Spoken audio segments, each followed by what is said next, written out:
Assalamualaikum warahmatullahi wabarakatuh. Saya Noval Maulana. Kali ini saya akan menjelaskan tentang K3. Beberapa topik yang dibahas kali ini adalah pengertian K3, fungsi K3, tujuan K3, penyebab penyakit akibat kerja, dan penyakit akibat kerja. Yang pertama adalah pengertian K3 atau keselamatan dan kesehatan kerja. Adalah upaya untuk meningkatkan dan mempertahankan kesehatan fisik, mental, dan sosial pada tingkat tertinggi untuk semua jenis pekerjaan, baik di luar ruangan maupun di dalam ruangan, agar terhindar dari masalah kesehatan akibat kerja dan melindungi pekerja dari risiko kerja. Menurut Undang-Undang Nomor 1 Tahun 1970 tentang Keselamatan Kerja, berbunyi keselamatan dan kesehatan kerja yang kemudian disingkat menjadi K3 adalah segala kegiatan untuk menjamin dan melindungi keselamatan dan kesehatan tenaga kerja melalui upaya pencegahan kecelakaan kerja dan penyakit akibat kerja. Dan yang kedua, saya akan menyebutkan beberapa fungsi K3, antara lain sebagai pedoman dalam mengidentifikasi serta menilai risiko dan bahaya terhadap keselamatan dan kesehatan di lingkungan kerja. Yang kedua, sebagai referensi dalam memberi saran tentang perencanaan, proses perorganisasian, desain tempat kerja, dan implementasi pekerjaan. Yang ketiga, sebagai pedoman dalam memantau keselamatan dan kesehatan para pekerja di lingkungan kerja.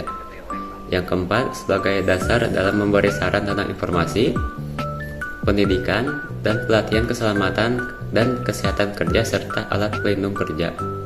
Yang kelima, sebagai pedoman dalam menciptakan desain, metode, prosedur, dan program pengendalian kerja.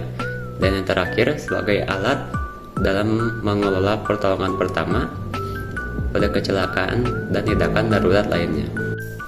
Yang ketiga, saya akan menjelaskan tujuan K3, yang secara umum adalah kewajiban menyelenggarakan K3 dalam sebuah perusahaan bertujuan untuk mencegah terjadi kecelakaan dan penyakit akibat aktivitas di tempat kerja serta melindungi sebuah sumber produksi agar dapat digunakan secara efektif.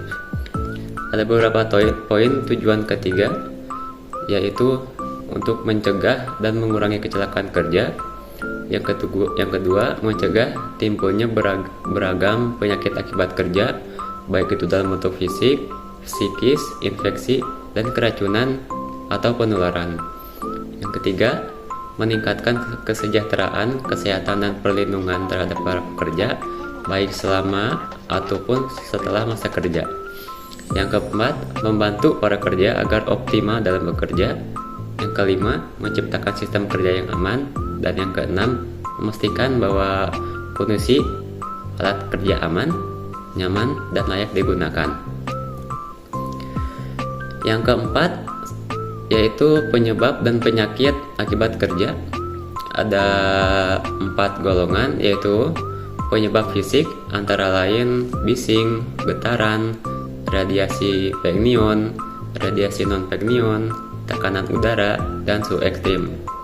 Yang kedua, penyebab kimiawi, yaitu berbagai bahan kimia. Penyebab biologi, antara lain bakteri, virus, jamur, parasit, dan lain-lain. Yang ketiga, penyebab ergonomik, antara lain seperti janggal atau gerakan berulang kali.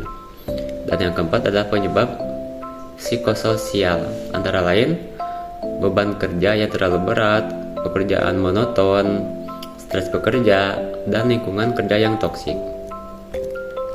Dan terakhir, saya akan menyebutkan beberapa penyakit akibat kerja.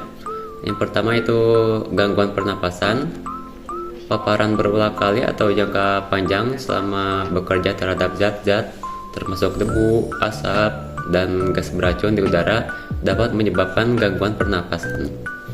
Yang kedua yaitu gangguan pendengaran. Para ahli berpendapat bahwa paparan suara lebih dari 85 desibel yang terus-menerus dapat menyebabkan gangguan pendengaran. Kebisingan di tempat kerja yang tinggi dapat merusak sel-sel rambut pada telinga bagian dalam yang bertanggung jawab untuk mendeteksi suara. Yang ketiga, kanker. Kanker sebagai penyakit akibat kerja disebabkan oleh paparan zat-zat berbahaya di lingkungan kerja yang berisiko tinggi. Yang keempat, infeksi penularan. Lingkungan kerja tertentu seperti fasilitas pelayanan kesehatan dan laboratorium bisa menyebabkan tempat penyebaran infeksi virus, bakteri, dan patogen lainnya. Dan yang kelima adalah gangguan mental. Gangguan mental sebagai akibat kerja adalah masalah kesehatan mental yang timbul atau diperburuk oleh faktor-faktor seperti stres dan tekanan di tempat kerja. Mungkin hanya segitu yang saya dapat jelaskan tentang ketiga. Kurang lebihnya mohon maaf. Wassalamualaikum warahmatullahi wabarakatuh.